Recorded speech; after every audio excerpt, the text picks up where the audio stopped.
Hi, thanks for taking the time to check out the Limo Anywhere software system. This will do your calendar, your accounting, your dispatch, and your reservations. And let's jump right into it. So the first thing I want to show you about this software is it's cloud-based, which means that it's available anywhere, anytime on any device. So it's going to work on a laptop, a desktop, an iPad, an iPhone, an Android. If you've got a connection to the internet, you're in business. And as you can see, we're just in a browser. We're popping in an address, we're putting in a username and a password, and poof, we are in business. And this is the dispatch grid for the software. This is where most of your time is going to be spent. And what I want to show you about this screen right here is that everything that you're seeing is totally customizable by you. And that customization is going to come from right here where we have the grid set up.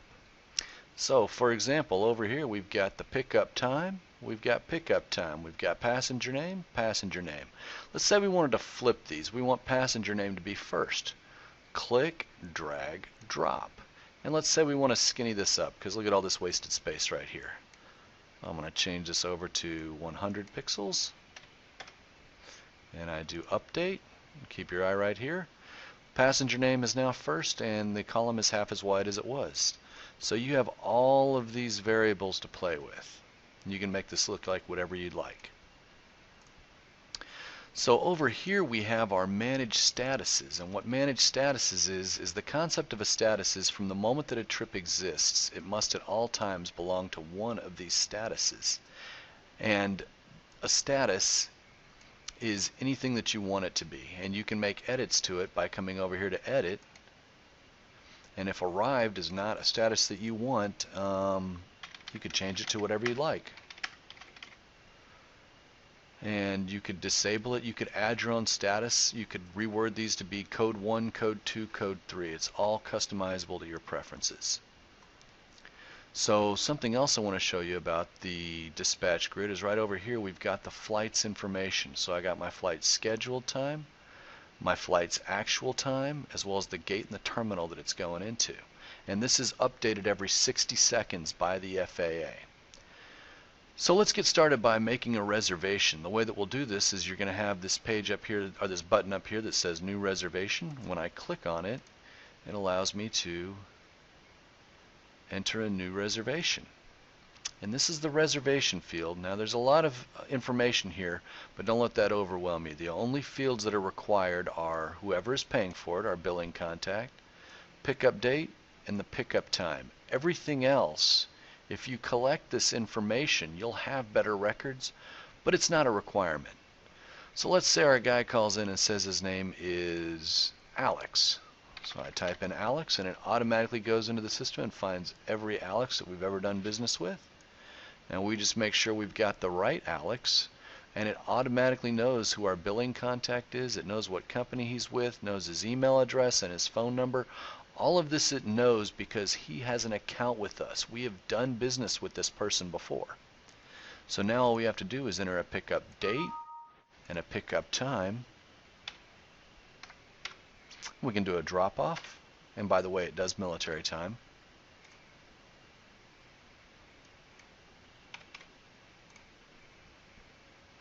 And over here, this is part of our FAA interaction. So our person Alex over there tells us he's coming into DFW Airport and he's coming in on American Airlines and the flight number is 1.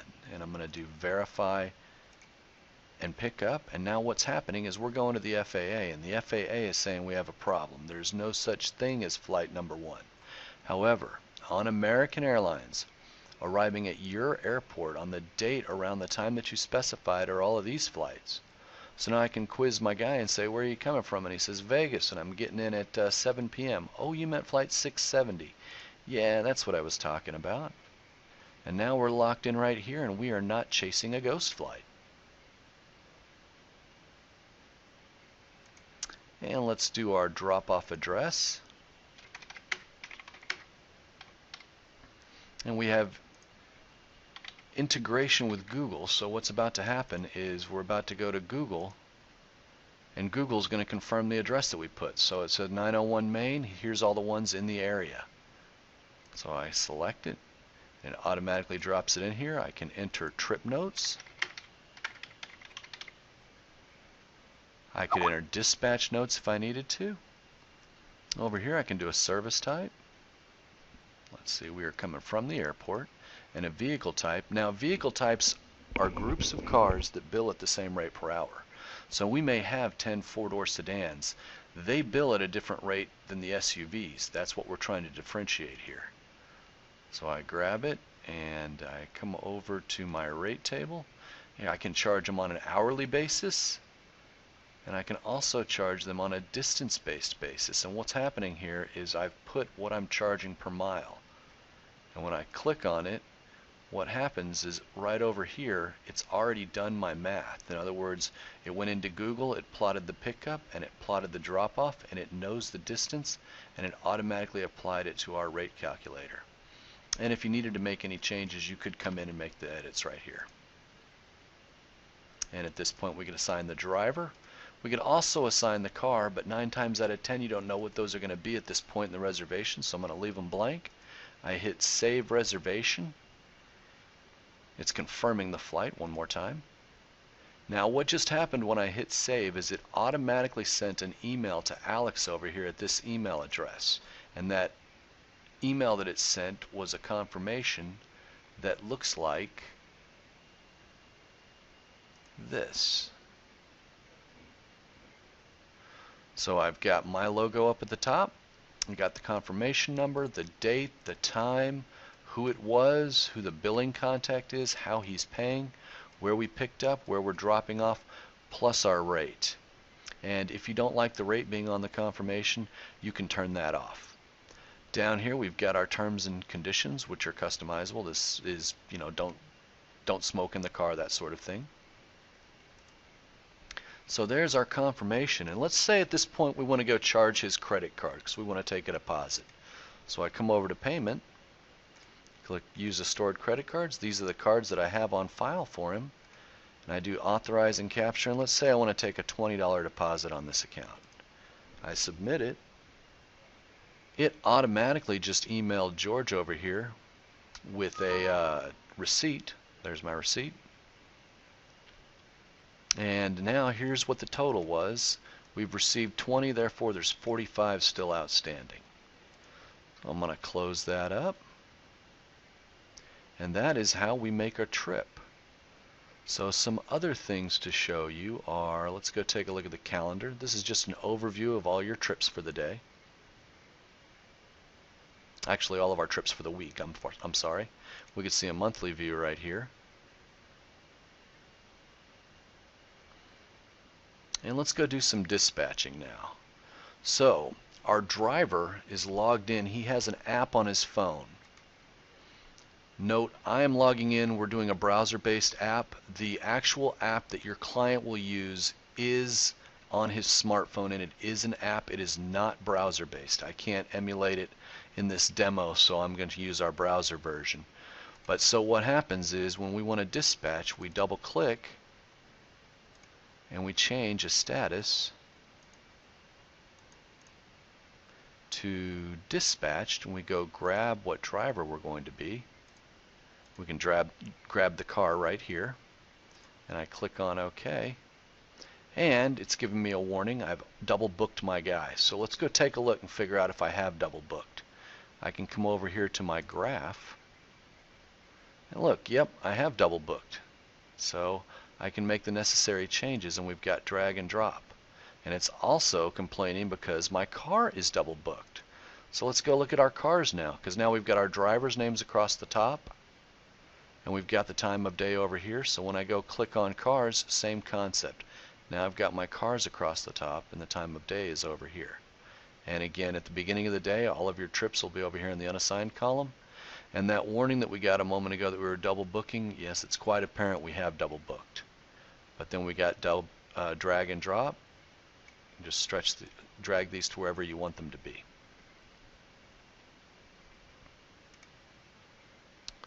So let's do our dispatch again. Or actually, we already have done it. So let's go see if we got a trip. Oops, I guess that I am not logged in as Des here. I think I'm logged in as Mo.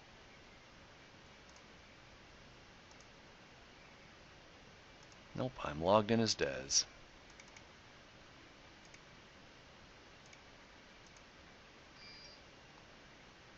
Okay. There we go. There's our trip. So our trip is for Austin Powers, and we can see our pickup over here and our drop-off at the airport, and we can view details. And first thing we have to do is we can accept or reject the trip. When we accept it, we click on accept, and over here this is going to turn green as soon as we update. So this will refresh every 60 seconds and it turns green. If you would have rejected it, it would turn red. What you're really concerned with are the gray ones. That means that he has not acknowledged it. So either he's asleep or his phone's dead, something's wrong, and you've got to find a plan B and figure out who's going to do this trip. And as your driver is doing the trips, he can update his status. And so when he's on the way, he clicks on the way. And over here, when we refresh, and again this will refresh every 60 seconds, we're going to notice the color's changed. It was green, now it's blue, and the status is on the way. So at a glance, you're going to know what your drivers are doing at all times. And at the end of the trip, your driver can summarize the trip, add a tip.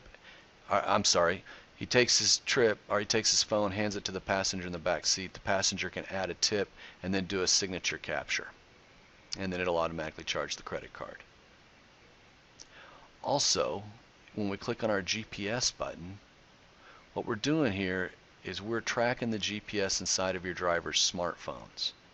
So this will have a map of all of your cars driving around and what their status is. So here's my driver, and his status is he's in the middle of a trip, so he's not available. So let's go check out the Limo Anywhere network. We have 4,200 companies using us worldwide. These are all of the countries where we have customers. And I click on the United States, and it takes it a while to load here because there's a ton there. And then I've got all my states here. Let's go take a look at New York. So there are 15 per page, as you can see right here. We've got 41 pages of companies just in New York alone. And we can come over here to view. And here's all of our information on this company. Here's what their company names. Here's what website, you can go look at their website. Here's what their cars look like. Any text they want to add. Here's the airports that they say that they service. The guy over there's name is Amin. There's his phone number. And if you come to an agreement with this guy, you can establish an affiliate relationship, and now you guys can push trips back and forth between each other inside the software. So this is also going to generate business for you. So let's go take a look at the accounting section. So here is our settlement screen, and what this is your checks and balances system to make sure that you get paid on every single trip that you do. And if everybody with your company did their job correctly, at the end of the day, we're going to put a check in this box, and all of these are going to load with checks. Right now, I've got one that will not take a check, and that means I got a problem. My problem is the trip is done. We delivered our passenger, Harry. The problem is he was supposed to pay in cash, and he didn't. We still got an outstanding balance. So we're going to call our driver, and we say, hey, driver, Curly, what happened with that? And he said, oh yeah, I did it. He paid me cash. It's right here in my pocket. So this is our reminder to get that money from him. And when we get the cash, we come over to payments. We got cash in this scenario. We submit it. It automatically just emailed a receipt to our passenger. We've now got an outstanding balance of 0. When I close this up and I come over and I put a check in this box, now I can get checks in all of them. So the invoice customer, the exception to the rule about the check over here, is this guy. He has a balance outstanding, but the reason why we can still get a check and be done with him is because he is an invoice customer. With invoice customers, I don't have to worry about the $190 today because he's paying at the end of the week or the end of the month. So I'm going to keep going until I get checks in all of these trips, and then I batch settle them, and they're zeroed out. When they're zeroed out, my day is done. I get to go home. So at the end of the week or the end of the month, whenever you're running invoices, you'll come over to receivables, And we click on receivables, and now here's everybody that we need to build invoices for. So I come over to this company and I double click, and there's 3 trips that I've done for him since the last time I built invoices. I'm going to add all 3 of these trips to one invoice, and this is what my invoice looks like. When I hit Save Changes, it automatically just emailed our billing contact, Doug, and now when Doug sends me a check, I'm going to come over to Receive Payment, and Doug sent me a check in our pretend scenario here, and the check was for $1605.39. I'm going to apply it to this invoice. I do Save Payment. Now Doug Evil has dropped off of our list. He's no longer there. And if you ever want to see a list of your problem people, you can go over to Outstanding Invoices. These are all your past dues. These are the guys you need to get on the phone. Payables works in exactly the same way, only now we're taking care of your drivers, your affiliates, and your agents. And what an agent is that is like a concierge or a travel agent or anybody who you tell them, anyone you send my way, I'm going to pay you $5 a head. So then you can run a nice invoice and it'll show all 10 people that he referred to you and how much you owe them, and they'll know that you're taking good care of them. Reports, once we have the data in here, we can slice and dice this any way you want to see it. We can select a date range. We can do it by your customer. We can do it by payment method. More importantly, payment status. You can do it by driver, by affiliate. You can see what marketing is working for you. And we can output it as a web page or as an Excel spreadsheet. Something else to show you is right over here. This is a universal search field. We can search by phone number, name, pretty much anything unique, this is going to find it. So when somebody's calling you, that's what you'll do, is you'll automatically type in their number right here and it'll automatically find them. So that is an introduction to the Limo Anywhere software. Please give us a call at 888-888-0302 and hit extension 1 for the sales department, and we would love to talk to you and explain to you in more detail. Look forward to talking to you. Thanks.